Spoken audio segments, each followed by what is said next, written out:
अद्भुत आर्किटेक्चर का नमूना, तकनीक का इस्तेमाल और स्पष्ट तौर पर एक झलक आपको अयोध्या एयरपोर्ट पर उतरते ही जितने भी यात्री हैं, तीर्थयात्री हैं, उनको भगवान राम की इस नगरी की अद्भुत झलक दिखाई देगी। समर्पित हो चुका है ये पहला फेज महर्षि वाल्मीकि इंटरनेशनल एयरपोर्ट अयोध्या से सीधे तौर पर पूरी दुनिया को जोड़ता हुआ। आज से यह शुरुआत अयोध्या के इतिहास में आज का दिन एक बड़ा मील का पत्थर, जब अयोध्या जुड़ चुकी है इंटरनेशनल एयरपोर्ट के जरिए समूची दुनिया से। आज तो केवल शुरुआत है, पहले फेज की शुरुआत है। अश्विनी मिश्र हमारे साथ जुड़ चुके हैं। अश्विनी, अब ये जो नई शुरुआत है विकास यात्रा की, जिसका पहला फेज, पहला चरण आज राष्ट्र को समर्पित किया गया, ये सिर्फ शुरुआत है। इसका विस्तार अनंत है और शायद एक नई विकास यात्रा पर भारत को, भारत की आध्यात्मिक चेतना को ये पूरी दुनिया तक लेकर के जाएगा। निश्चित तौर से अजय, हम यहाँ जरूर कहेंगे कि गोस्वामी तुलसीदास जी ने कहा था कि चलत विमान कोलाहल होए। ये केवल लोगों की संकल्पना में, लोगों की कल्पना में था, वो कल्पना साकार होने की स्थिति है। अब श्री राष्ट्रीय हवाई अड्डे के द्वारा हम जोड़ है, यहाँ विमान यहाँ से आवागमन करेंगे अंतर्राष्ट्रीय स्तर के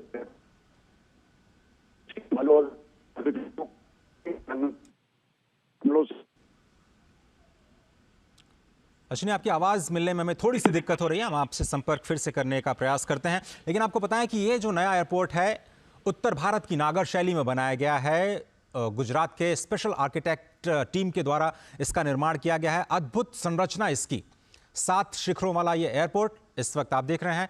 नई तस्वीरें आपकी स्क्रीन पर, किस तरह से इसके विस्तार की योजना को अंजाम दिया गया। पहला फेज, दूसरा फेज कैसे 10 गुना बड़ा होगा, इसकी तैयारियां पूरी की जा चुकी हैं। नागरिक उड्डयन मंत्री इस वक्त प्रधानमंत्री को अवलोकन कराते हुए महर्षि वाल्मीकि अंतर्राष्ट्रीय हवाई अड्डे का एक नई शुरुआत अयोध्या के विकास यात्रा की आज दुनिया से जुड़ चुका है। इंटरनेशनल एयरपोर्ट के जरिए इंटरनेशनल एयरपोर्ट बनना इतने कम समय में, केवल 20 महीने में, अभी तक का एक record airport authority of India के लिए। लेकिन यह सिर्फ एक एयरपोर्ट नहीं है, भारत की सांस्कृतिक चेतना का केंद्र बिंदु भी है। अगर ऐसा कहा जाए तो गलत नहीं होगा। पंचतत्व की पूरी अवधारणा इस पूरे टर्मिनल पर आपको दिखाई देती है। अगर शैली की बात करें तो उत्तर भारत की अद्भुत नागर शैली में मंदिर की संरचना में इस एयरपोर्ट का निर्माण किया गया है। एयरपोर्ट के सामने ही पहुंचते ही आपको विशाल तीर धनुष का एक म्यूरल दिखाई देगा, जो पराक्रम का प्रतीक, कर्म का प्रतीक। रघुवंश की परंपरा में, सूर्यवंश की परंपरा में सभी लोग पराक्रमी रहे, सभी लोग कर्म पे विश्वास करते रहे। त्याग और तपस्या जिनके जीवन का हिस्सा था, धनुष बाण उसी पराक्रम का प्रतीक, और उसको एक म्यूरल के रूप में महर्षि वाल्मीकि इंटरनेशनल हवाई अड्डे के ठीक सामने आप सभी के स्वागत के लिए ये म्यूरल। और नागर शैली में जो पंचतत्व की दैविक पट्टिका है, खंडिका पट्टिका है, द्वारपाल पट्टिका है, कमल दल पट्टिका है, ये पट्टिकाएं आपको भारत के अतीत में ले जाती हुई दिखाई देंगी। अश्विनी हमारे साथ जुड़े हुए हैं। अश्विनी, हम बात कर रहे थे कि ये सिर्फ अवसंरचना नहीं है, बुनियादी ढांचा नहीं है, ये विकास और विरासत को एक साथ साधने की नई कोशिश है।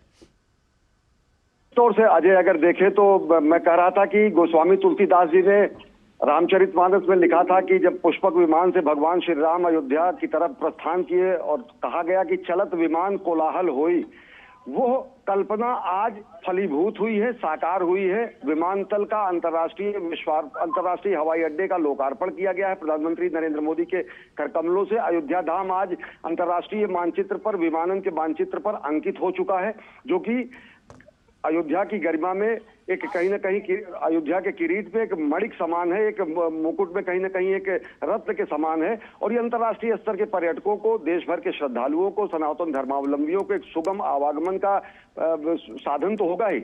लेकिन हम एक बात जरूर कहेंगे, कहीं ना कहीं अंग्रेजों के जमाने में छोटी सी हवाई पट्टी बनाई गई थी जो कि निष्प्रयोज्य हो गई थी, और जहां पर गाय भैंस चरने के अलावा केवल बच्चे खेला कूदा करते थे, गुल्ली डंडा खेलते थे, या फिर कुछ सिरफिरे लोग मोटरसाइकिल से रेस किया करते थे। वो दौर गया, और यहीं जहां पर यह हवाई अड्डा है, यहीं से बगल बीकापुर में एक गांव में एक स्थान माना जाता है पौराणिक मान्यताओं के अनुसार कि पुष्पक विमान वहीं पर उतरा था। यानी कि जो हमारे त्रेता युग के बाद आज कलयुग में वह दिन आया है जब यहाँ पर विमान के आवागमन की सुविधा सभी लोगों को नागरिक उड्डयन के लिहाज से अगर देखें तो यहाँ पर लोगों को हासिल हो रही है। आमजन सुलभ तरीके से यहाँ से जुड़ सकेंगे और ये केवल एक हवाई अड्डा ही नहीं है। अगर देखें अजय तो पूरे पूर्वांचल के लिए और साथ ही साथ गोरखपुर में हवाई अड्डा है, लेकिन समूचे पूर्वांचल से अगर देखें तो बहुत बड़ी संख्या में लोग यहाँ से विदेश जाते हैं और खासकर खाड़ी देशों में जाते हैं। एक बार कभी लखनऊ से जब शारजाह की फ्लाइट शुरू हुई थी, इस क्षेत्र के लोगों में ऐसा उत्साह मचा था कि बहुत बड़ा काम हुआ। लेकिन अब जब अंतर्राष्ट्रीय हवाई अड्डा अयोध्या में ही होगा, 100-150 किलोमीटर की परिधि में होगा, तो कितनी बड़ी संख्या में लोग देश विदेश जाकर अपने जीविकोपार्जन के लिए और साथ ही साथ अन्य चीजों से जुड़ने के लिए आ सकेंगे। अयोध्या धाम के गौरव की पुनर्स्थापना में ये मददगार तो है ही, ये कहीं ना कहीं एक किरीट में कहीं ना कहीं शोभायमान तो है ही, लेकिन ये रोजगार के लिहाज से, स्वरोजगार के लिहाज से, आवागमन के लिहाज से, पूर्वांचल के क्षेत्र के विकास के लिहाज से ये बेहद मील का पत्थर साबित होगा तब जबकि लोग यहाँ पर जा सकेंगे। और सबसे बड़ी बात जो आपने कही कि इसका नागर शैली में किया गया जो अद्भुत वास्तु विन्यास है वो ये बताता है कि किस तरीके से भगवान श्री राम से जुड़े प्रतीकों को लोग यहाँ पर पहुंचकर हृदयंगम कर सकेंगे, आत्मसात कर सकेंगे, देख सकेंगे, परिचित हो सकेंगे। बहुत सारे लोग जो कि कहानियों में, कथाओं में भगवान श्री राम के अलग अलग रूपों को देखते थे, दरों दीवार यहाँ की अगर अयोध्या का कण-कण भगवान श्री राम को अभिव्यंजित करेगा तो इस नए विमानतल श्री अंतर्राष्ट्रीय हवाई अड्डे, वाल्मीकि अंतर्राष्ट्रीय हवाई अड्डे का विमानतल भगवान श्री राम से जुड़े हुए कथानकों के एक एक प्रसंगों को कहीं ना कहीं चित्रित करेगा।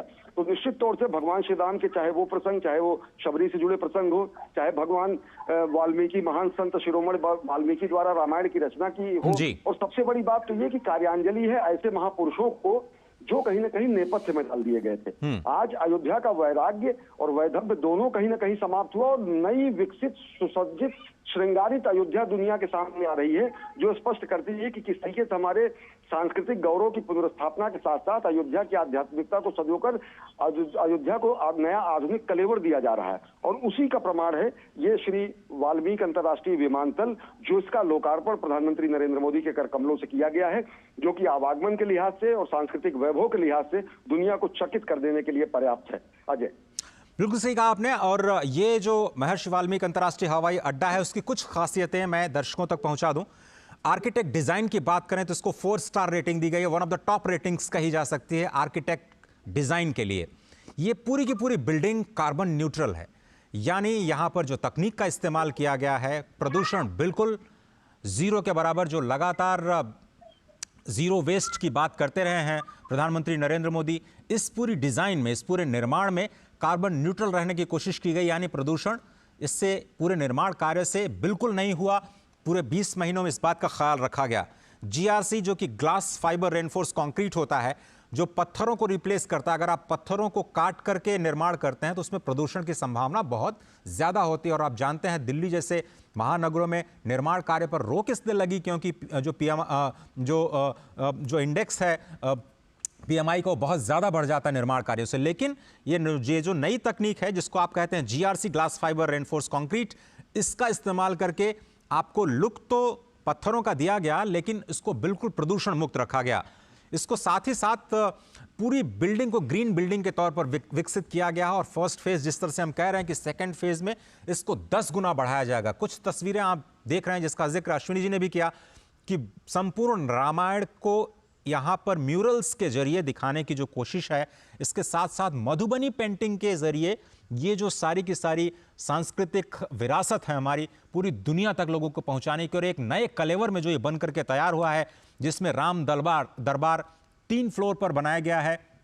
मधुबनी पेंटिंग्स के जरिए राम विवाह की तस्वीरें पूरी दुनिया तक पहुंचाई जाएंगी। अश्विनी, 7 शिखरों पर ये पूरा का पूरा 7 स्तंभों पर ये पूरा जो विमानपत्तन बनाया गया है अंतर्राष्ट्रीय हवाई अड्डा, जो रामचरितमानस के 7 कांडों की ओर इशारा करते हैं जिसका जिक्र आपने किया था। निश्चित तौर से, और अगर देखें तो एक धनुष के आकार की प्रतिकृति जो कि हमारे पुरुषार्थ का प्रतीक है, जो कि बताती है परित्राणाय साधुनाम विनाशाय च दुष्कृताम, या फिर जिसी को कहा जाता है कि परहित सरस धर्म नहीं भाई, पर पीड़ा सम नहीं अधिमाई, जो कि हमारे समत्व का, हमारे ममत्व का, हमारे संस्कृति का पूरे दुनिया को बोध कराती है। भारत भारतीयता के सनातन धर्म के अनेक प्रसंगों को, अनेक प्रतीकों को, रामायण से जुड़े अनेक ऐसे प्रसंगों को यहाँ पर चित्रित किया गया है जो कि हमारी राष्ट्रीय वैभव के साथ साथ हमारी सांस्कृतिक वैभव को भी दुनिया के सामने पहुंचेंगे। चाहे वो धनुष यज्ञ में भगवान श्री राम के पहुंचकर धनुष को तोड़ने की बात हो, चाहे वो स्वयं पुष्पक विमान से समूचे रामादल को लेकर अयोध्या आगमन की बात हो, चाहे वो शबरी के जूठे बेर खाकर उनके आश्रम में पहुंचने की बात हो, चाहे वो भगवान विश्वेश्वर का रामेश्वर में जाकर पूजन करने की बात हो। ऐसे अनेक प्रसंग हैं जो कि भारत भारतीयता के प्रतीकों के साथ साथ हमारी संस्कृति के वैभव को स्थापित करते हैं, हमारे मनीषियों की सोच को स्थापित करते हैं और साथ ही साथ हमारे मनीषियों के साथ साथ एक सामाजिक समरसता का बोध कराते हैं।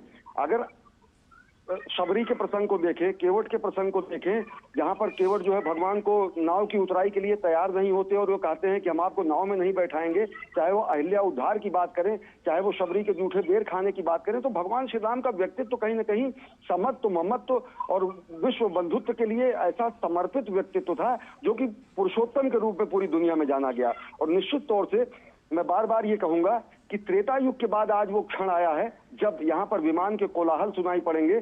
चकित नजरों से हम लोग हवाई जहाज आते जाते अजय देखा करते थे, मैं उसी क्षेत्र से हूँ। अगर हवाई जहाज ऊपर से चला जाता था तो पूर्वांचल के बच्चे खड़े होकर कोई काम न करके नजदीक से जब जगुआर की शॉर्टेज कहीं ना कहीं गोरखपुर से होती थी, गोरखपुर वायुसेना अड्डे से जगुआर की शॉर्टेज होती थी, तो लोग चकित होकर देखते थे कि अरे जहाज आ गया, जहाज आता है।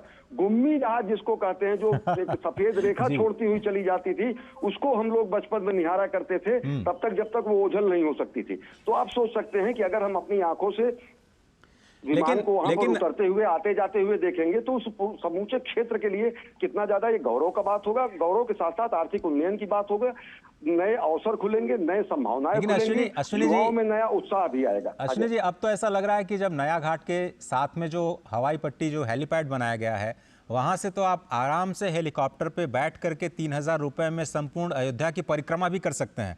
मतलब अब वहां तक हम पहुंच गए हैं। एयरपोर्ट तो बना ही है, लेकिन एयरपोर्ट के साथ साथ जो हेली टूरिज्म है और लगातार वहां पे बुकिंग आपको मिलेगी नहीं, इतनी ज़्यादा ज़बरदस्त उत्साह है लोगों में।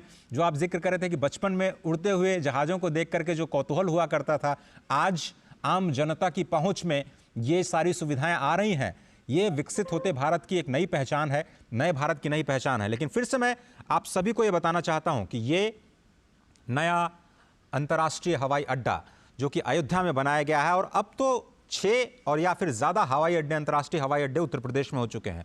गोरखपुर का जिक्र अश्विनी जी ने किया, साथ ही काशी में नया हवाई अड्डा, साथ में आप प्रयागराज पहुंचिए, वहां से 80 किलोमीटर दूर एक और हवाई अड्डा, वहां से 200 किलोमीटर दूर करीब अयोध्या में फिर से एक नया हवाई अड्डा, लखनऊ वहां से 150-200 किलोमीटर 5वां, और अब तो एशिया के सबसे बड़े